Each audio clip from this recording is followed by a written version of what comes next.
Joining us now to discuss the difficulty in actually setting that up is Gabriella Hoffman, director of the Independent Women's Forum Center for Energy and Conservation. Gabriella, good to have you on the show. Good to be on, Vince. Thank you. Okay, so backyard chickens. You have backyard chickens. Do I have that right? No, not currently. I did Oh, when I was younger. I have some experience. I've been researching how to get backyard chickens in Fairfax for several years, oh, I see. and reading the conditions is daunting enough. And now they're not as transparent with how much it's going to cost, and they've added more steps to take in Okay, order to do it. I could do okay, it under the table, but I okay. want to try to be law-abiding. But it's unreasonable. All right, Yeah. so so I just want to make sure to set this up for people. So you want to have backyard chickens. You live in Fairfax County of Virginia, and you thought, okay, well, this shouldn't be too hard. I own the property. I can put some chickens in my backyard. I can get some eggs going. But the county is interfering in this process because they have these meaningful impediments in your way. What are they? Two things. If you do not have 2 acres, over 2 acres, you can't have more than 6 hens. You're forbidden from having roosters. So if you have less than 2 acres in Fairfax County, you have to pay $435 in order to meet that condition.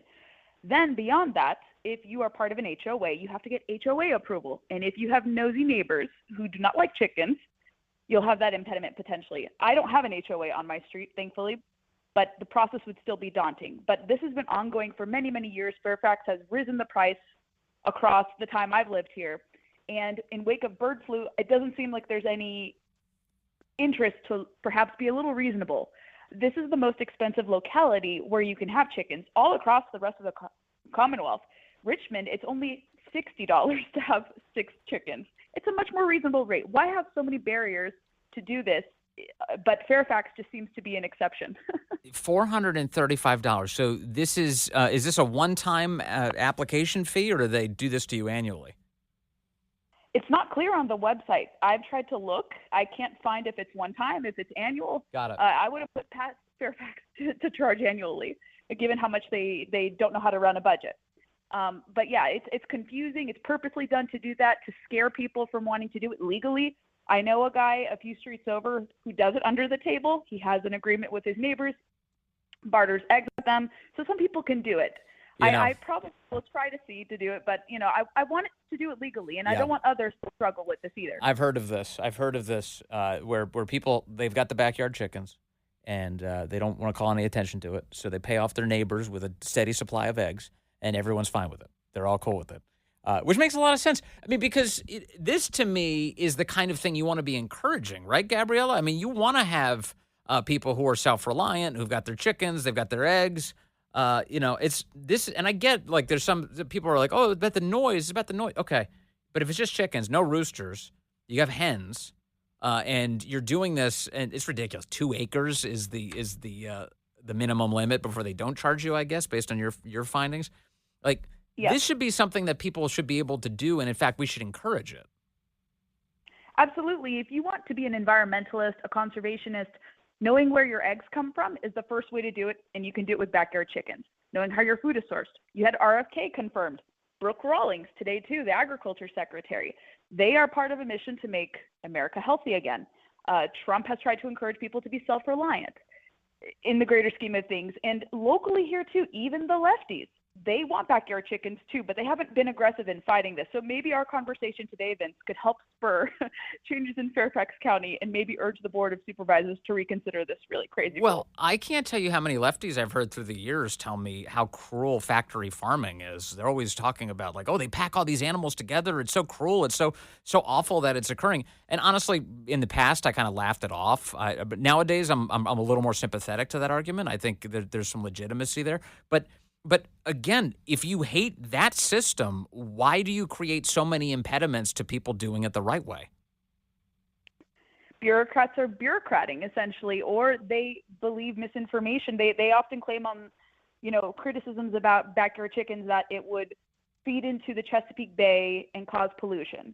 But if you're composting your chicken's waste and reusing it in your backyard, how is that going to trickle into the Chesapeake Bay if you're very attentive and you're not disposing of things improperly? Yeah. So they create different excuses. It's just bureaucrats doing it to discourage people. And then, if you don't pay up, they don't want to work with you. So That's just how it is So as we know in Fairfax County. yeah, so we're talking obviously your experience in Fairfax County, which I think is valuable. There's a lot of we don't have chickens, but in my house it's the kind of thing we've definitely talked about. Like maybe we should do this, and I'm always annoyed by the horror stories that people go through trying to feed their families in this way. What do you think is possible maybe at the federal level? We have a new agricultural secretary, Brooke Rollins. We have got a president who's very focused on trying to get the government off the back of the American people and focus on the right things. What do you think is achievable here? What could be achievable is perhaps Secretary Rawlings creating maybe a framework. I'm really reticent about national emergency declarations. There may have to be one somehow, perhaps maybe explored, a national egg emergency, and say, okay, localities, we would like you to cooperate with us in making it easier for people to have backyard chickens. Don't impose these ridiculous fees. Make sure the rules are reasonable. Yeah. If people want to have their own eggs, so perhaps something like that, or maybe some sort of executive order. But I think maybe she could force better cooperation with counties like Fairfax to say, in this event, you should reconsider the barriers you've created to this. That's one way to explore it. Yes. But they haven't really looked into that, I don't think.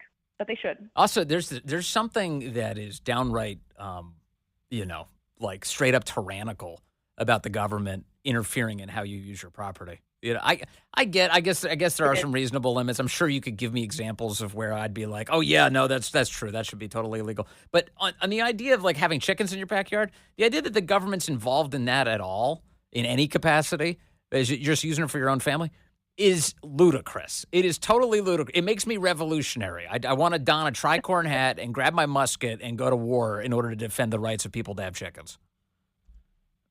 We absolutely should. And here, the county could be doing so much better than creating a $500 million budget shortfall, but they crack down on people who want to have chickens. Yeah. Misplaced priorities. It is. Oh, my gosh. All right. Well, Gabriella Hoffman, stay in the fight. I'm glad you're doing it. And thank you very much for your time today.